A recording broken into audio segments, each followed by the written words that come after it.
In this video, we're going to take a look at some of the resources for social studies and science that you might use to address learning loss with your students.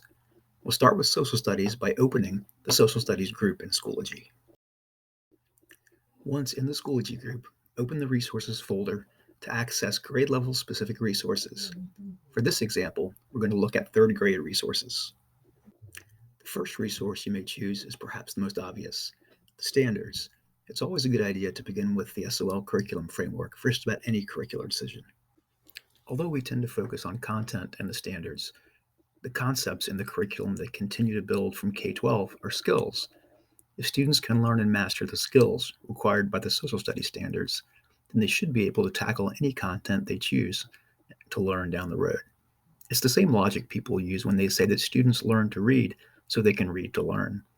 If students can learn the skills associated with history and social studies, something like geographic skills, for example, then they can apply those skills to any place or event they may learn about in the future.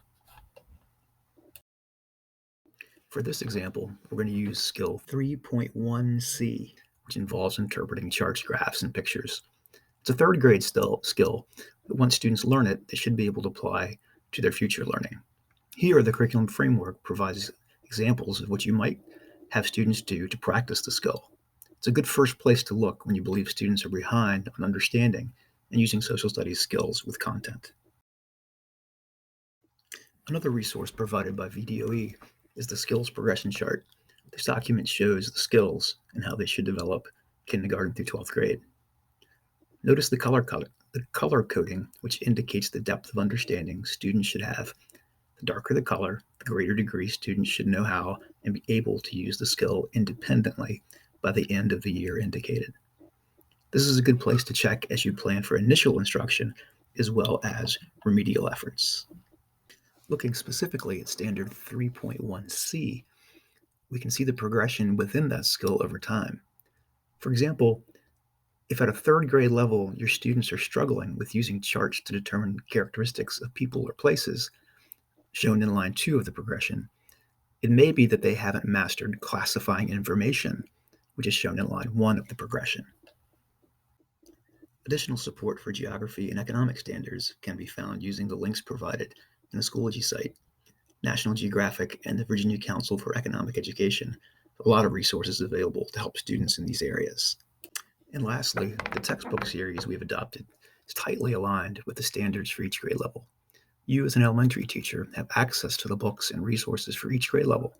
If you find that your students are behind in certain areas, take a look at lower grade levels and use resources available from those textbooks to help your students master the skills that they need to succeed at your grade level.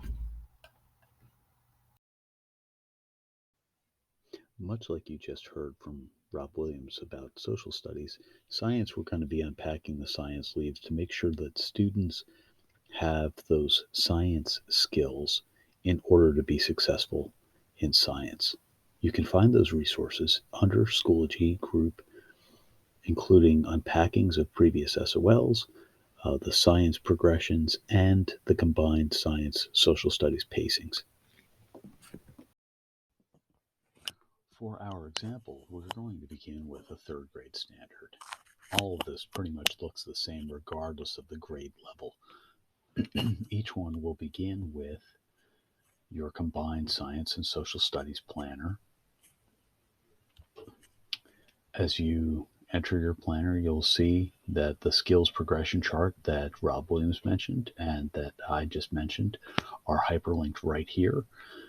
Where you have that, the best way to see students advance in science is to follow those skills which transcend all of the science coursework that they do, regardless of the content that spirals through K5, 6, 8, and then 9, 12.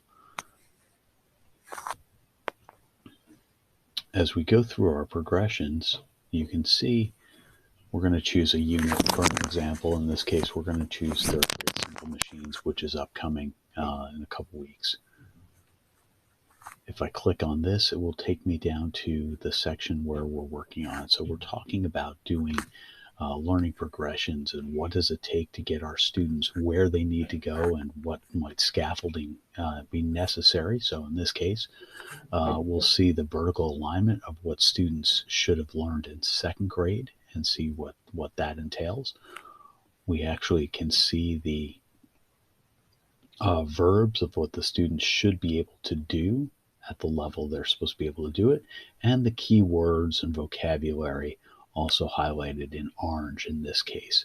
Anything that has a green leaf is something students really need to do, and these are the things that are covered by the FOSS investigations.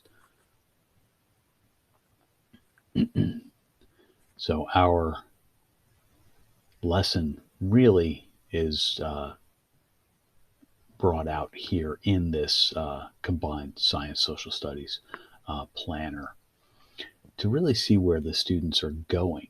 This is where we go to our science and engineering practices progression. Ours is not as color coded as the social studies one. I did take the time to color code this one so you can kind of see these concepts were introduced early on, so I gave them kind of a green light. The students should be fairly comfortable being able to do those skills. In this case, with guidance, plan and conduct investigations to produce data. That's something that was most recently introduced in second grade. So if there's any continuity issues with grades 1 and 2, I kind of yellow lighted that. So proceed with caution, see what the students might need in terms of support. And this one gets a solid red in that it's introduced here in third grade. So this is the first time they're really seeing it. So you kind of do have to stop and teach that skill. So that same color progression proceeds through all of these. So if it's introduced in third grade, and it's the beginning of third grade right now, we really need to take that time. If you're a second grade teacher, you're going to take some time here with that concept. If you're a fourth grade and fifth grade teacher, you're going to take some time there when those concepts are introduced. If they were introduced a year or two before, that's when you start to proceed with either caution or know that a couple of years later, they should be ready to go with that. Now, to really kind of see where they're supposed to be, we can look at the rubric that State Ed produced for us for third through fifth grade. Now, this is a performance task rubric geared towards completion of fifth grade. So we're kind of looking at profile of the graduate for a fifth grader coming out of elementary school. Now, the important thing to realize is that this is an end of the year fifth grader is what we set our meets expectations at. This is a formative rubric. It's not summative. So that means we're monitoring those skills as they progress and looking to see, all right, are there gaps? Let's hit those and address those. And most importantly, a 4 on this scale is not an A and a 1 is not failure. If our goal for a fifth grader is to meet expectations, that means a third grader really should be in this range. And you'll see I kind of grade in some of these different criteria in the rubric based on what the third grade requirement of that expectation is. Some of these are a little bit further along based on the fact that they started some of those skills earlier in kindergarten, for example. This one I did highlight with guidance that if the student's on their own, they might struggle and be closer down here. But with guidance, you might be able to push out to them being able to work and use the tools and make accurate measurements. The one that I really pushed out that far is that for that individual content of that SOL 3.2, for those terms of forces, friction, net forces, simple compound machines, those things, that's really where we're going. So by the end of third grade, they should know about those simple machines, but not necessarily all of the content of third grade at a fifth grade mastery level. The key thing to remember is that if this is a fifth grader at the end of the year, these are really starting to show middle school level expectations.